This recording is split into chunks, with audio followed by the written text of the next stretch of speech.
This is your host, Ronnie Fernandez, LCSW, licensed clinical therapist and owner of Ronnie Fernandez Therapy, but for guys. If you want to know more about me and my private practice, go to ronniefernandez.com.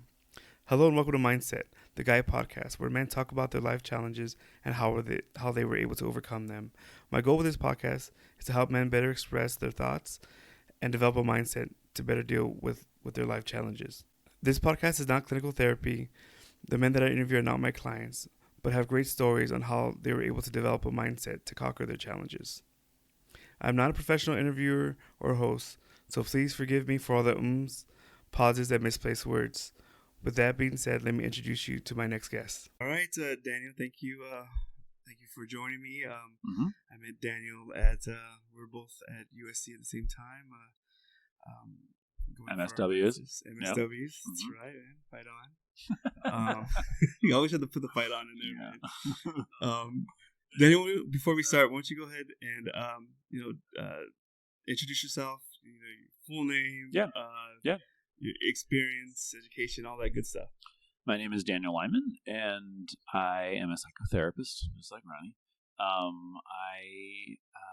I went to school back east. I did an arts degree back east at Emerson College, and then I came out to LA after that, and I worked in entertainment for a few years and did a variety of different things before I went to USC to get a master's in social work and a master's in public administration.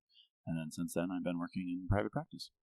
So, what is your private practice look like right now? Yeah, so I work for a company that is called the Pain Psychology Center. We started this right after I graduated, and I also have my private practice. Both are focused around working with people in chronic pain and the things associated with chronic pain, which could be depression, anxiety, OCD, those kind of things. So, but our focus is helping people overcome chronic pain. That's the ultimate goal. Yeah. Thanks, man. I invited Daniel because I really wanted to get your perspective about the LGBT community and kind of the experience and kind of the coming out process, and to kind of think that there's some sort of like, it's jealousy, or there's something that's going on. You know what I mean? And if we don't know somebody that's from that community, sometimes we kind of like create this like fake person. It's easy to make anybody you don't know out to be a monster, or to like be scary, or to be weird, or whatever. Totally. Especially there's a lot of stuff on YouTube and stuff. So I just thought it would be important to like get to know somebody or like really kind of connect with somebody that's from the community and be able to go ahead and talk about it. And so I just want to ask you, how did you where'd you grow up in? How was your my coming out process and everything? Yeah. Well, let's start off with the childhood first. Just the childhood first. Okay. I was born in Seattle, and to two very middle class parents, a nurse and an engineer, kind of like good middle class jobs. And we lived in Seattle for a while, and then I moved to Portland when I was 5 with I'm the youngest of 3. So my older brother and older sister. We lived in Portland. I went to grade school there and high school in Portland. So that's kind of where I consider that's where my roots are. So. Okay. And when did you start knowing that you're probably a little different than everybody else? Pretty early on. I always kind of felt like I was a weirdo. And not just because I'm gay, probably for a lot of reasons. Maybe my sense of humor, I don't know. I always kind of felt like a weirdo. And there, like as little kids, like we don't have language to describe what we're feeling necessarily. It's just like I feel differently. And I think when I was probably 5 or 6 is when I started recognizing like, oh, I am different than the way these other, like, especially the other boys are in terms of the way they feel towards like girls or whatever. Because I was that kid in school that I hung out with everybody. Like I remember like I had sleepover. I had girls that would come over and sleep over. I had guys that, like I was just friends with everybody. It was never like about. I never at that young age. I didn't even think about like differences in like the genders or whatever. I was just like, oh, if you're funny and you're fun, then we'll be friends. And I remember like that was unique for a lot of the boys, because a lot of them were like, I don't hang out with girls, and I'd be like, I don't care if they're funny, who cares? That was always like what was important to me, somebody who wanted to like go play in the woods and make jokes. When I was like 5, so so I remember feeling from a very early age feeling different in that respect. I say weirdo, but I mean that lovingly. I know some people think of weirdo in a bad way, but I think that's in a good way. Yeah. I definitely, by the time I was like 7 or 8 is when I started recognizing that like there was my like sexual orientation was different than the other boys. I can remember feeling that because that's when like a lot of them would start talking about girls in a different way, or maybe it was about 9 or so. And I remember not really fully understanding or relating to what they were saying, and I didn't have the words to really to explain it at that point. Yeah. But I do remember, and I don't know how old I was, but I do remember my mom bringing home some of her friends who happened to be gay, and I do remember them. I remember it must have been a subconscious thing because I don't think I was like smart enough or self-aware enough to really know. But I think I do remember relating to them, being like, "Oh, you kind of feel like something that I understand." Oh. And my mom was the hospice manager at a inpatient hospice center. She was the manager there, and it was mostly this was the early 90s, really early to mid 90s. So it was a lot of AIDS patients. There was a lot of cancer, but also a lot of AIDS patients. And so the AIDS patients, of course, at that point were mostly gay. And so I would visit her at work, and she was surrounded by, there were gay patients there. So that meant that there were lots of gay people visiting their friends. Yeah. And my mother is the most welcoming and accepting person in the world. So she was always just like, oh, whoever, just meet these people. And I was that little kid who happened to be hanging out in the hospice center, which at the time I didn't think was weird, but now it's kind of odd.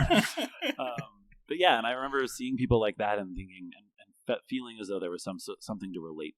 There was something about them that I wanted to relate to, or I could easily relate to, I should say. Yeah. So that was a long-winded answer to your question. Yeah, no, and that's the point of the podcast. Yeah, is to have a long-winded kind of conversation and not feel get into like, oh yeah, just give me an answer and that's it. Yeah. And these most of the podcasts are for people that probably can't sleep or right. can't that are up, even driving home. So, yeah, good. That's my long answer, and I'll get more. No, keep on with the long answers, man. I mean. So yeah, I can expand on that a little bit more because it was really when I was like 7th and 8th grade that I remember feeling I had the language to say internally that I am sexually attracted to guys. There was a point though there where that was I could say that internally, but of course I couldn't say that externally, and I would keep that way down. Yeah.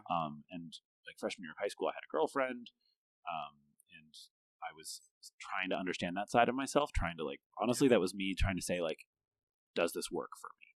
So I tried it out and I learned it didn't work for me, but I wanted to try that out because I thought if it does, good, then I can ignore the other side of myself because that other side is so scary and will make me, a pariah, or make me ostracized by my peers. So I thought if I can just hide that part of myself and really accept this potentially straight part of myself, which is something that so many gay people are familiar with the idea of trying to embrace this expected straightness. Yeah.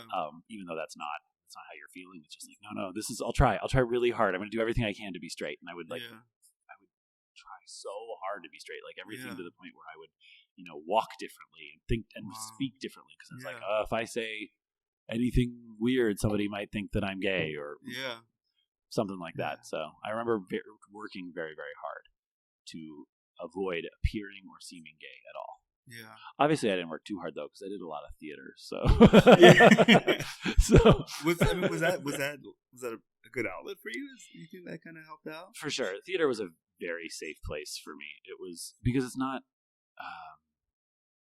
I'm very comfortable in myself now that I'm very comfortable in masculine, hyper masculine spaces now. But at that point, I wasn't, and really, really masculine spaces where I tried playing football, but I was terrible at it, so it didn't last very long. I'm also way too skinny and tall because I'm running back. But beyond that, I was terrible at it.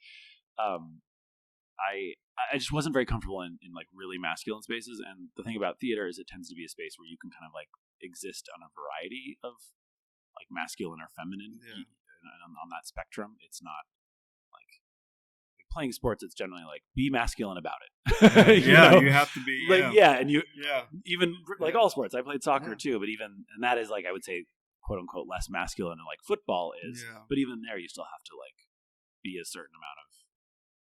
I can't think of a better word right now, but be a certain amount of masculine to do that. And those spaces, I could fit in there if I had to, but they never felt relaxing to me. Yeah. It always felt and I have really good friends that have said that, straight guy friends that are God, I played football too, but even that like hyper masculine culture was exhausting. They were like, Yeah. it was like I was like I felt like I had to like act more masculine or like put on a show a little bit. So absolutely. I think I felt the same way where it was like I played football. Yeah, a little bit in college, not very good. But come on. But yeah, I don't know. I always felt a little uncomfortable with like super that like hyper bro culture. Because my personality is just kind of chill. And so mine too. Like, just like everybody, calm down. I'd rather just be quiet and then just hit somebody really hard. And then play. And then that was me. And you know what? I am so much more comfortable. I was always so much more comfortable with that than I was with the masculine posturing. That would do. Like I don't know. That always felt so. Yeah, no, I definitely understand. Comfortable to me. Yeah. Which is funny because now I'm so much more athletic than I was back then, just because I'm much more comfortable in myself now. So like I'm much more comfortable in spaces that are athletic. But I guess as adults also we tend not to be quite as those athletic spaces that I'm comfortable in aren't as masculine. There's not like a bunch of like high school bros. I think we're kind of comfortable where we're at now. Yeah, exactly. Like, thank God. I'm married with 2 kids. I don't want to improve you. Exactly. Yeah. Exactly. Yeah. So I mean, it's definitely less stressful and stuff. Because you just whatever. But totally. But yeah. Totally. And so with that, so growing up, being able to have drama and stuff. Yeah. How about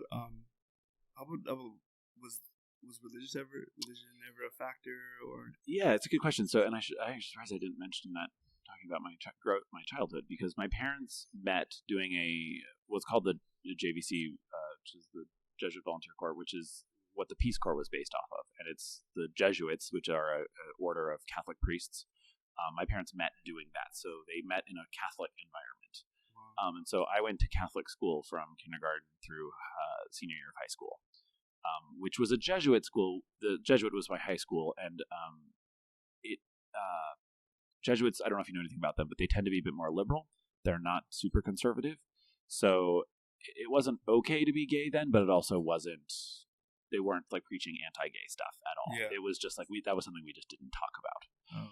So religion growing up was there. In my grade school, there was definitely some anti-gay stuff, but my parents were also the kind of people that they never said anything bad. They also rarely said anything bad about anyone. Like that's just who my parents are. They're just loving, welcoming people.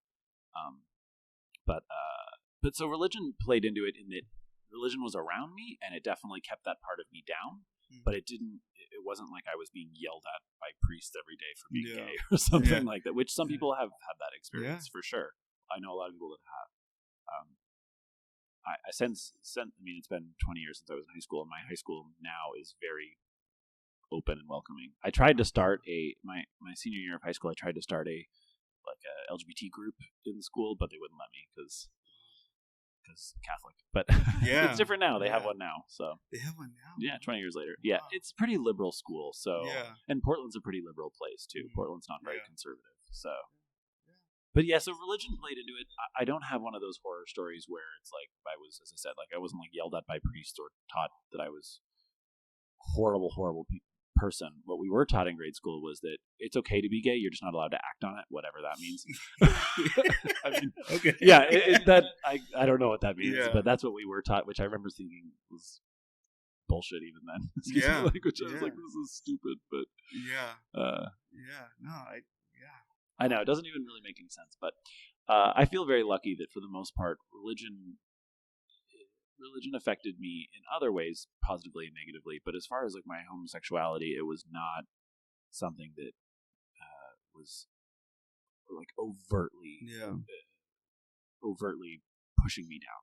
Yeah, I think it was more subconscious. But okay. It's a good question though, because for a lot of people in the LGBT community, religion is very detrimental. Yeah, it has historically been very painful and very detrimental, and causes a lot of harm. Yeah, no, and that was probably one of the big things. Kind of, though, I mean, that was I think the only answer I heard growing up was because God said it was wrong. God said it was wrong. Oh, yep. Oh, okay, I mean, because I was like, okay, so it was never really it wasn't really a thing. Which that we really looked into. If you imagine spending your whole life hearing that God thinks you're bad and that you're wrong. Yeah. I mean, that screws people up. Yeah. Really That really screws people up. And that's and this is that relationship with God and all that stuff. So. Oh, totally. Yeah. I'll be honest.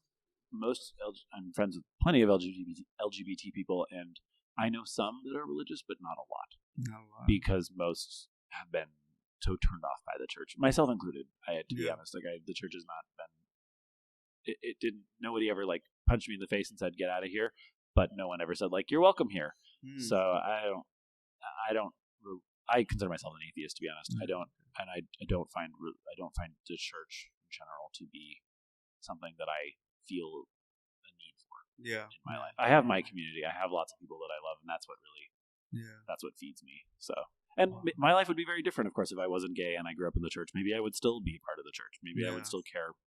Maybe I'd still care about that community. But never really. It didn't stick for a lot of reasons. Yeah. So, and that's true for so many LGBT people. Yeah. No. That's why I asked. Yeah, it's a good question. Because that's the only thing I heard growing up. Yeah. And did you grow up Catholic or just Christian? I kind of really didn't grow up anything. Yeah. And then now I'm Catholic. Yeah. But I mean, because I was never part of like kind of any community as far as religion goes or anything like that. So I grew up in East LA and I didn't speak Spanish. Yeah. So. You were a pariah in your own way. Yeah.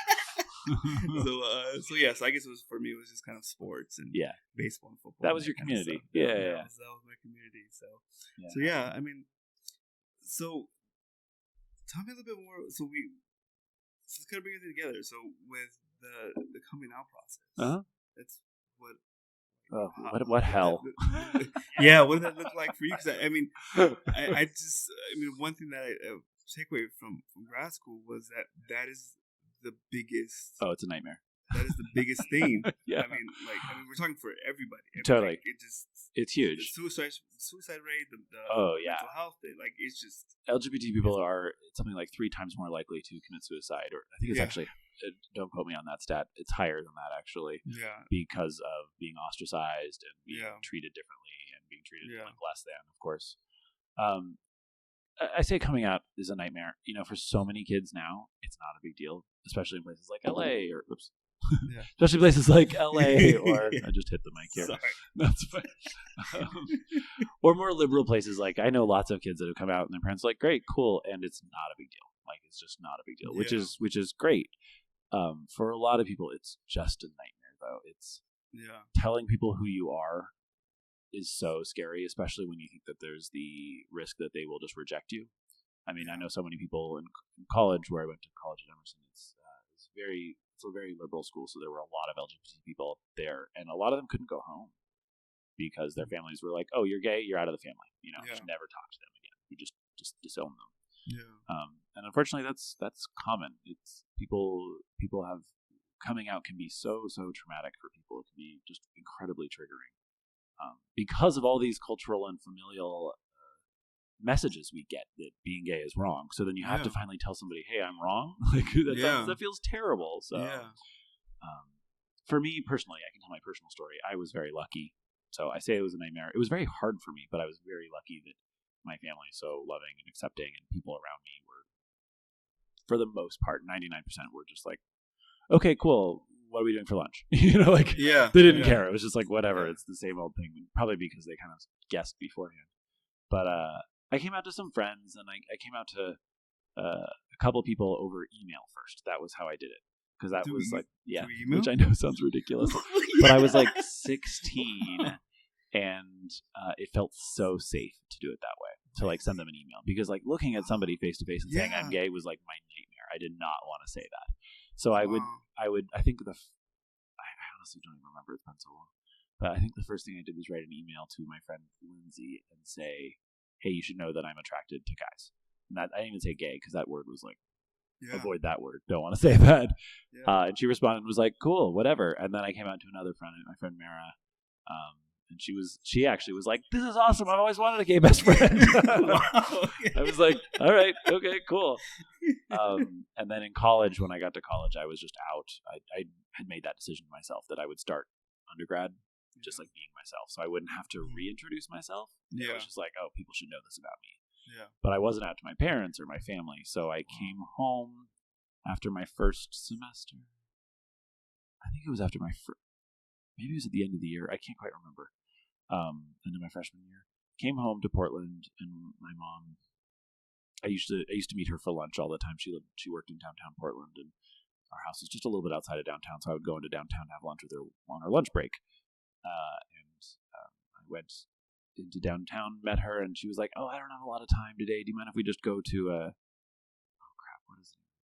It's a Mexican restaurant. It's not a Chipotle. It's before that, Baja Fresh." And we went to Baja Fresh, and we ordered, and we got that little, like, the number before they bring your food out. Yeah. And I just was like, I have to say this, otherwise I'm gonna explode. Like, I can't fake a conversation when I knew I needed to tell her. So I just said, hey, we sat down, we put like the number on the table before we even got our food, and I just turned to my mom and I said, Mom, you should know that I'm gay. And then she like paused for a little while, and then she looked at me and she goes, well, we should be in a nicer restaurant. so then we got up and moved to a nicer restaurant. So, because she wanted to celebrate, which was like the sweetest response ever. Yeah, it was very sweet. It was very kind of her. So she'd also, as I said, she had, she's friends with all kinds of people and had worked, as the manager of a hospice place for a lot of AIDS patients. So she'd been around a lot of gay people. Yeah. So she was very comfortable in that. She was also, when I was meeting her at work, where she was working was a mental health clinic for homeless people suffering with a lot of like bipolar and schizophrenia. Yeah. So she's like very comfortable in a lot of environments. Yeah. So me saying I'm gay was like, phew, at least you're not like, addicted to heroin and feeling schizophrenic. Yeah. So I was very lucky in that respect about my family being so welcoming. I didn't want to tell my dad, not because I was afraid of telling my dad, because I knew he would kind of respond the same way as my mom, but it was just so much work to tell my mom. Mm-hmm. I was exhausted afterwards. Yeah. I was like, I just don't want to have to go through this again. So a couple of days later, she was like, are you going to tell your dad? And I was like, I will, but I'm so tired. I just don't want to do this. And she was like, okay, can I do it? Can I tell him? And I said, please. That way I don't have to actually say anything. So I don't know what she said, but he came home after work after she'd told him, and he was like, he calls me Dano. He was like, hey, Dano, can I talk to you? It's like, sure, Dad. And so we like went into our TV room. And he sat down, and he was like, so your mother shared some news with me? I was like, my heart's like pounding out of my chest, and I was like, okay. And he's like, and whoever you want to be, that's just fine with me. And then we kind of paused, and I turned to my dad, and I was like, well, to be honest, this isn't who I want to be. This is just who I am. And he was like, oh, okay, well, whoever you are, that's fine with me. So I was kind of like teaching him the language, because it's not like I ever wanted to be gay. Yeah. I just am. So but then from there, I was very lucky. Everybody was so welcoming and encouraging. So, and which is rare. This was 20 years ago. So that was rare 20 years ago. So I feel very lucky. So what are some takeaways for somebody that wants to be supportive? Let's just say it's a parent. Yeah. Like, what are some things that you really look back on and really appreciate how they handled that? I was lucky that my parents had people of all backgrounds and sizes and colors and whatever around them. And that, to me, that was unconscious signaling that, oh, we love all these people. If my parents only hung out, I'm white. And if my parents only hung out with other white people, or only hung out with other white straight people or whatever, then I would think, oh, those other people are, that's scary. Or, it'd be the unknown. Yeah. But fortunately, my parents hung out with a lot of different kinds of people, so I felt safer in that environment. Yeah. Now, Portland's pretty white, unfortunately, so they weren't like hanging out with every spectrum of the rainbow in terms of skin color, but they did the best they could. And so I think, to be supportive, if from like a parent's perspective, to be supportive is to, expose your kids to other people and show them that you love, you love people of all kinds and different experiences. And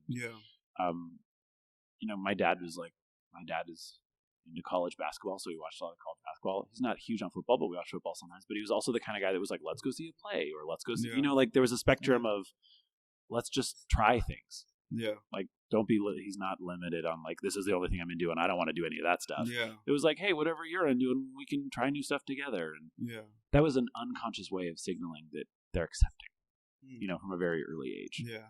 Now, my parents had said things to me. They had actually made like not so explicit comments, but they'd say things like, if you're gay, that's okay with us. Which I remember feeling kind of uncomfortable with, to be honest, at that point, because I was like, I'm not gay. Don't push that on me. Also, before you came out, they would say that? They wouldn't say that explicitly, but they would say, and it wouldn't be to me. It would be like, they would say things like, good for that person, or, you know what I mean? Like,